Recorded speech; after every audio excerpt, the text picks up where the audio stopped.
Bienvenue à tous dans cette nouvelle vidéo. Aujourd'hui, mon sujet est Obama et un ex-maquilleur de la CIA qui fait des miracles, évidemment, pour les défigurer.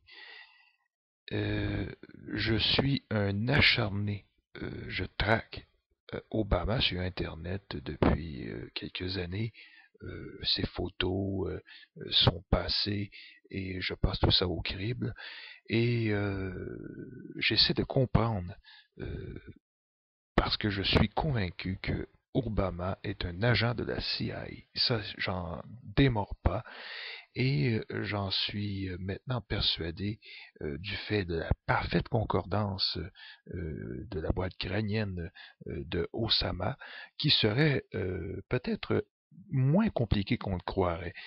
Au départ, j'ai lancé cette idée, cette théorie que Obama aurait subi une chirurgie, mais peut-être qu'il n'a jamais vraiment subi de chirurgie, peut-être quelques chirurgies, peut-être pour le rajeunir, ça peut-être que oui, mais qui expliquerait peut-être certaines choses de son visage qui prouvent qu'il y a eu une chirurgie, mais peut-être même en tant qu'agent de la CIA que cela est un peu aussi normal, mais un ancien maître du déguisement m'a mis sur une piste.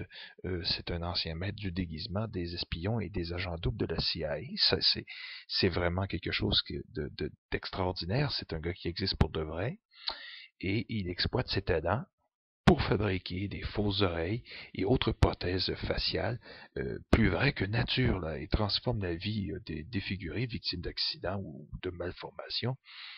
C'est incroyable. Alors, à la CIA, il a travaillé près de 25 ans jusqu'en 1993. Ce qui a évidemment capté mon attention, parce que vous savez que les photos, tout ce qu'on trouve sur Osama Ben Laden remonte dans à peu près dans ses environs approximatifs des années 80, et on a parlé de Obama justement un peu dans les années 90, tout ça.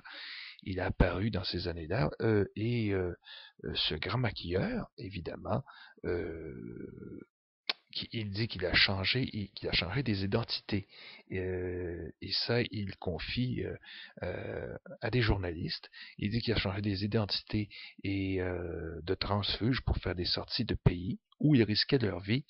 Et Bob Barron, à la soixantaine, une grosse moustache, une crinière blanche, et les déguisements qu'il devait faire devaient être parfaits pour éviter une détection du subterfuge. Mais de très près, là, et car la vie des agents en dépendait, ajoute-t-il, en référence avec certaines missions de l'âge du rideau de fer pendant la guerre froide, mais il n'en dira pas plus. Vous comprendrez pourquoi, pour que ces missions de la CIA, dans son cabinet, évidemment, tout ça, c'est classé top secret, c'est secret défense. Bon, de formation artistique, Bob Barron souligne avec fierté avoir contribué à l'évolution des techniques de déguisement à la CIA. Alors, ça, j'ajoute, où il a débuté dans les contrefaçons de documents et de passeports. Ça vous donne déjà une idée pourquoi Obama ne peut pas vraiment présenter de certificat, parce que tout son passé est faux. Ce gars-là, c'est un agent de la CIA fabriqué de toutes pièces.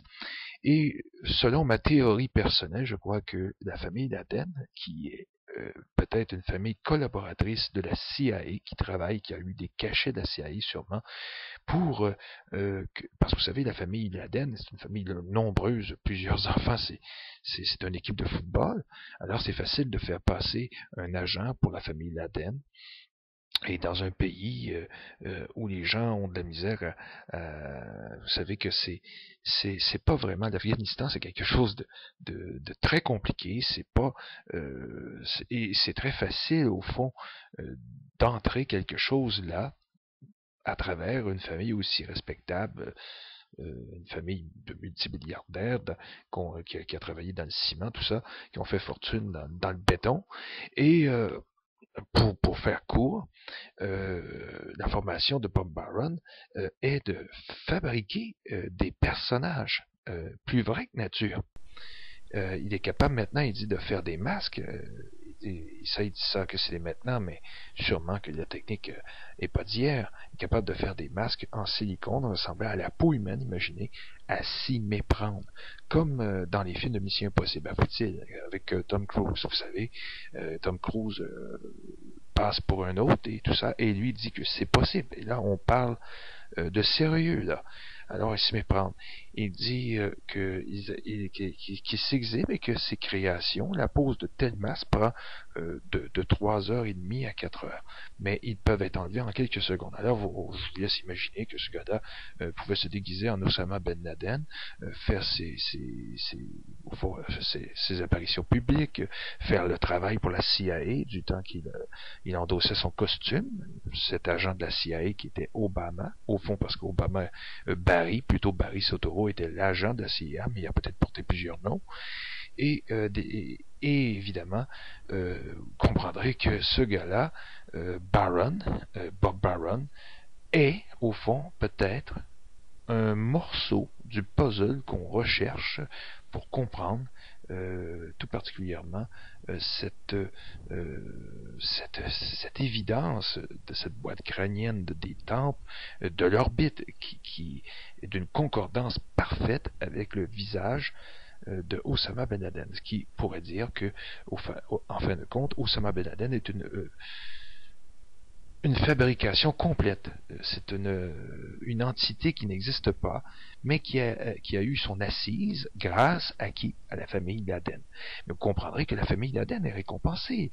Et elle a des liens étroits avec les États-Unis et possède évidemment des avoirs aux États-Unis. Et cette famille a peut-être contribué, de loin ou de près, à l'implication et à l'implantation d'un plan et de ce personnage mythique de Osama Ben Laden. Et ce qui expliquerait aussi pourquoi l'agent qui est devenu président ne peut pas montrer le corps, parce que c'est lui-même, au fond, qui incarnait le personnage directement. Alors, on a peut-être percé à jour une bonne partie de cette histoire qui serait peut-être plus simple au fond grâce à Bob Barron au fond qui est un gars de la CIA qui a pris sa retraite et qui a travaillé pendant un quart de siècle à fabriquer des déguisements pour les agents. Et je suis convaincu que, étant donné que l'Afghanistan était à l'époque, au niveau géopolitique de ces années-là, était très important, que Bob Barron a sûrement travaillé sur le cas de Obama, de Barry, et qu'il l'a transformé dans ce personnage. Alors, ça explique beaucoup de choses, et ça ouvre des portes incroyables, ce qui veut dire que ces gens-là peuvent faire n'importe quoi. Ils se moquent de la population, ils se moquent des gens, ils peuvent aller faire ce qu'ils veulent. Alors, imaginez Bob a appliqué une colle spéciale. Il pose évidemment des choses comme des oreilles, des fausses oreilles. Ça ressemble parfaitement évidemment des oreilles. Il y a un petit garçon qui a été blessé et Bob a fabriqué un faux nez, imaginez, il a restauré évidemment toute la psychologique de cette personne-là grâce à sa capacité de fabriquer des prothèses qui ressemblent à s'y méprendre, là. Pas quelque chose de différent, quelque chose qu'on peut remarquer, quelque chose de fantastique. Alors, j'ai pas fini de faire des recherches sur Bob Barron. Je ne sais pas s'il y a autre chose qu'on peut trouver, mais ce personnage nous met sur la piste d'une fabrication complète de Osama Ben Laden et qui prouverait que Osama Ben Laden et Obama sont la même personne et que Obama, qui est président actuellement des États-Unis, est un ancien agent des services secrets américains, plutôt bankster de Wall Street, et que la CIA de toute façon est contrôlée par Wall Street, et que au fond, c'est pour ça qu'il ne peut pas produire de certificat de naissance, parce qu'au fond, il n'est pas originaire des États-Unis. C'est un agent de la CIA du monde étranger. On va essayer d'en savoir un peu plus et continuer à creuser là-dessus. Il y a plusieurs personnes à travers le monde qui creusent et on va essayer de creuser tous ensemble et on va finir par sûrement trouver quelques morceaux qu'on va pouvoir rapistonner. Et cette théorie est peut-être la plus proche de la réalité cette fois. On a peut-être touché quelque chose cette fois.